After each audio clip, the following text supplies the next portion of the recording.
10장의 말씀, 특별히 1절부터 8절까지는 8번에 걸쳐서 지혜로운 자, 그리고 어리석은 자 또는 악인이라고 표현되는 대조를 통해서 둘 중에 하나의 삶을 선택하라고 권면합니다. 지혜로운 또는 지혜롭다라고 하는 것은 단순히 지식적인 의미가 아니라 삶과 연관이 되어 있고, 이 삶이라는 것은 하나님의 말씀대로 과연 순종하느냐를 배경으로 하고 있습니다. 솔로몬의 잠언이라고 10장은 소개하고 있고, 또 솔로몬의 인생 또는 솔로몬의 삶을 우리가 성경을 통해서 많이는 아니지만 엿볼 수 있는 그런 내용들은 과연 솔로몬이 하나님의 말씀대로 살았느냐라고 하는 질문을 던질 때에 그 질문에 대해서 그렇다라고 대답하기는 참 어려운 것 같습니다. 그 이면에는 다윗도, 아버지인 다윗의 삶도 물론 연관이 있습니다. 여러 가지 면에서 다윗은 의로운 삶을 사는 것은 분명합니다. 다른 사람에 비해서 다윗은 존경할 만하고 또 믿음의 삶을 살았다라고도 말할 수 있지만, 참 다사다난한 삶 속에서 다윗이 과연 믿음의 가정을 세웠느냐라고 묻는다면 그 또한 그렇다라고 대답하기는 어려울 것 같습니다. 그렇다면 왜 다윗은 믿음의 가정을 세우지 못했고 또 하나님 말씀에 순종하지 못했는가라고 질문을 던져볼 수 있을 겁니다. 그 질문 속에서 우리가 말씀을 통해서 답변을 할 수 있는 것은 물론 전쟁이라고 하는, 또 사울 왕이 다윗을 죽이려고 하는 참 어려운 삶을 살았기 때문이라고도 말할 수 있겠지만, 그의 삶의 배경에는 그의 아버지인 이새와 또는 다윗이 말씀 가운데 전적으로 하나님 말씀 가운데 살지 못했던 연약함도 있을 겁니다. 오히려 다윗이 양치기 소년이었을 때 형들에 대한 소식을 좀 알아보고 오라고 하는 아버지 이새의 명을 받고 지금 형을 찾아서 여기저기 물어서 갔을 때에 우리가 잘 아는 골리앗과의 대치하고 있었던 장면이 떠오릅니다.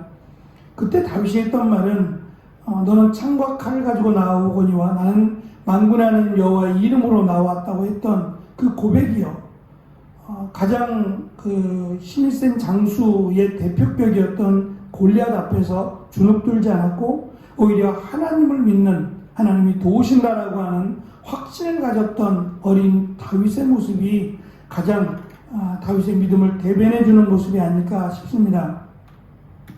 결국 왕이라고 하는, 또는 많은 사람들로부터 존중을 받는다라고 하는 것은 자신을 지키기가, 또 믿음을 지키기가 쉽지 않다라는 것을 우리는 볼 수 있습니다. 솔로몬의 삶을 놓고 또는 다윗의 삶을 놓고 비교하기보다는 솔로몬 자신이 지금 지혜자로서 또는 믿음의 길을 걸었다라고 말하기는 어렵지만, 적어도 그가 파란만장한 삶을 살고 난 뒤에 이 잠언의 말씀을 통해서 적어도 자신과 같은 어리석은 삶을, 자신과 같은 미련한 삶을 살지 않기를 원한다라는 것은 분명합니다. 그래서 이 잠언이라고 하는 이 내용을 통해서 지혜가 단순한 지식적인 것이 아니라, 또는 당시에 잠언을 원하는, 지혜를 원하는 사람들에게 진정한 지혜가 멀리 있는 것이 아니라 가까운 곳에, 하나님의 말씀이 있는 곳에 지혜가 있다라는 것을 솔로몬은 강조하고자 합니다. 오늘은 5번째부터 8번째까지의 가르침에 대한 내용입니다. 5번째는 여름에 거두는 아들과 추수 때 자는 아들을 대조해서 설명을 합니다. 여름에 거둔다라는 것은 이 우기 때가 아닌, 그러니까 보통 우기는 이른 비와 늦은 비를 말하기 때문에 연말이나 연초에 비가 옵니다. 여름에는 비가 전혀 오지 않습니다. 전혀 오지는 않지만 무화과라든지 이렇게 간헐적으로 맺혀지는 열매들이 있어요. 더군다나 이 중동지방은 여름이 상당히 덥습니다. 물론 그늘에 들어가면 선선하고 시원해서 뭐 죽을 만큼의 고통이 없습니다만 여름에 일한다는 것은 상당히 곤욕스러운 일입니다. 그러니까 여름에 그 열매를 거둔다라고 하는 이 표현은 일한다라는 것이고, 그 일하는 것이 상당히 다른 계절에 비해서 어려운 일입니다. 그러니까 여름에 거둔다는 것은 봄이나 우리가 볼 때 가을이나 겨울에도 부지런하다는 얘기입니다.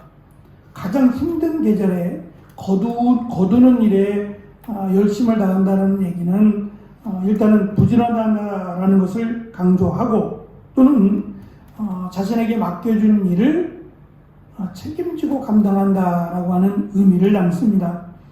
추수 때에 특별히 여름을 상징하는지는 알 수 없습니다만, 여름에 거두고 여름에 잔다라고 볼 때에 여름에 잔다라는 것은 뭐 일하기 어려운 시기니까 쉰다라는 의미도 되겠지만, 자기에게 맡겨준 일, 추수를 해야 되는 일을 게을리하고 잔다라고 하는 면에서 게으르다라고 하는 것을 설명하고, 또 하나는 추수 때 일하지 않는 자가 아니라 잔다라고 이야기하는 것은 그에게 맡겨준 일을 전혀 감당하지 못한다라고 하는 것을 설명해 줍니다.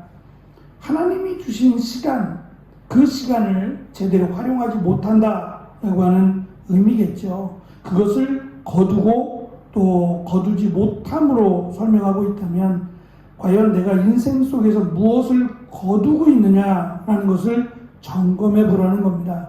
계절을 떠나서 여름이 되었던 겨울이 되었던 하나님이 우리에게 주신 시간 속에서 거두어야 할 것들이 있습니다. 여름은 여름대로, 겨울은 겨울대로 거두어야 할 것들이 있습니다. 그런데 덥다는 핑계로, 춥다는 핑계로 거두지 못한다면 과연 그의 인생은 지혜로운 인생이냐 어리석은 인생이냐를 보게 될 겁니다.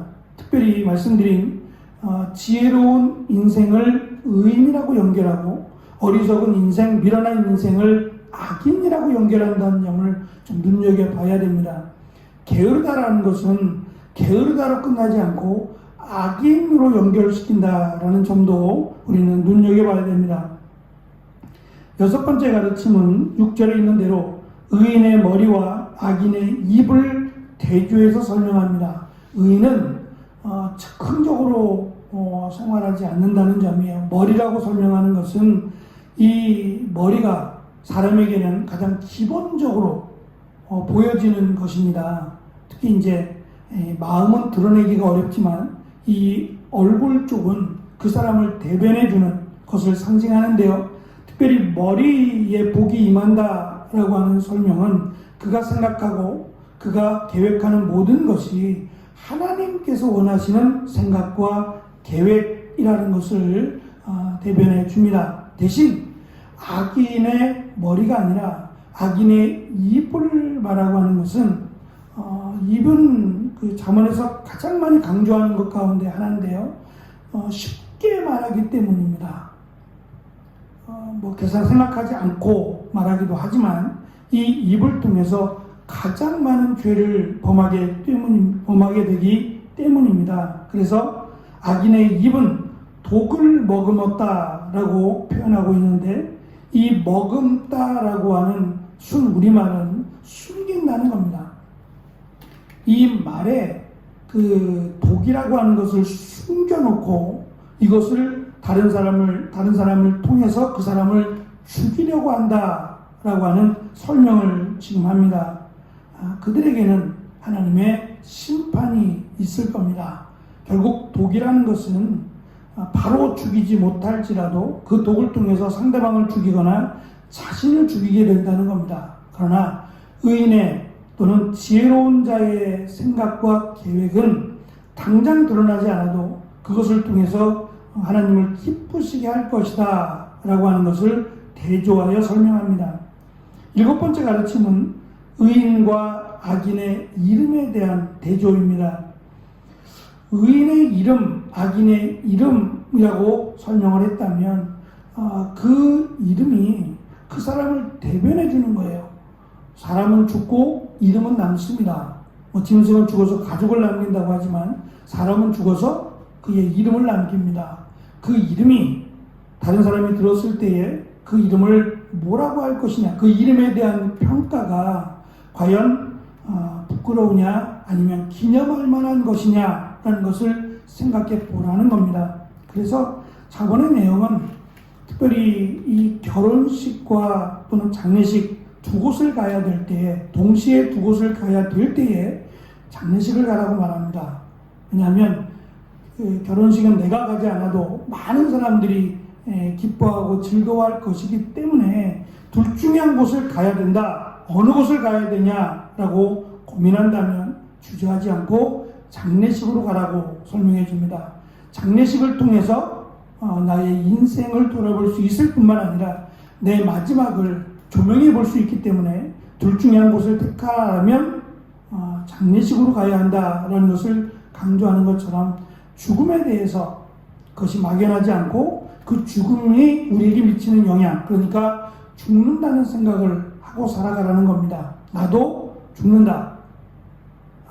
그 생각을 한다면 오늘의 삶이 더 귀할 겁니다. 우리에게 허락하신 시간이 더 값지고 내가 일할 수 있을 때 그것이 더 귀하게 생각하고 사용할 수 있을 겁니다. 악인의 이름이 썩게 된다라고 하는 표현은 사가서 없어진다라는 것인데요. 그것은 결국 썩게 된다라는 표현이 악인의 이름을 생각하면 그 이름이 저주를 받는다는 거예요. 많은 사람들이 그 이름을 떠올리면서 그 사람에 대해서, 이미 죽은 사람이지만 그 사람에 대해서 욕하고 그 사람에 대해서 비난한다라고 하는 의미를 담습니다. 죽어서도 불명예를 씻을 수 없게 된다라고 하는 것을 설명함으로 이 땅에 살아가면서 다른 사람에게 선을 행하고 다른 사람이 나에 대해서 이 조금이라도 비난하거나 또 욕하지 않는 삶을 살 것을 권면하고 있습니다. 마지막 8번째 가르침은 마음이 지혜로운 자와 입이 미련한 자에 대한 대조입니다. 지혜로운 마음이라고 설명하는 것은 결국 계명을 받는다라는 설명과 더불어서 하나님의 말씀을 이렇게 기뻐한다라고 표현할 수 있을 겁니다. 지혜로운 마음은 이 지혜가 마음으로부터 온다는 것이 아니라 이 지혜가 하나님이 주신 말씀을 마음에 새긴다는 의미입니다. 그것이 마음이 지혜롭다라고 설명할 수 있을 겁니다. 하나님의 말씀을 마음에 새기고 그 마음에 하나님의 말씀이 가득한 자는 지혜로운 마음을 가진 자요, 입이 미련한 자는 그의 마음에 하나님이 없다는 얘기입니다. 마음이 없고 그저 생각나는 대로 입으로 말하고 살아가는 사람이라고 설명할 수 있을 겁니다.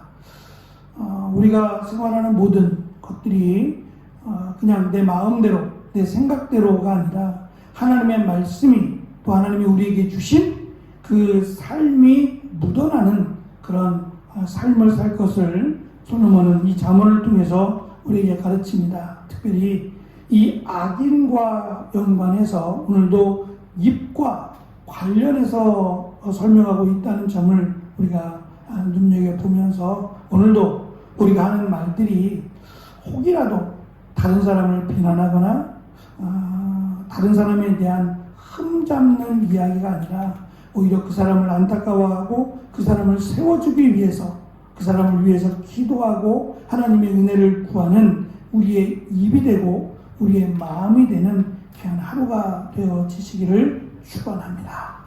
기도하겠습니다.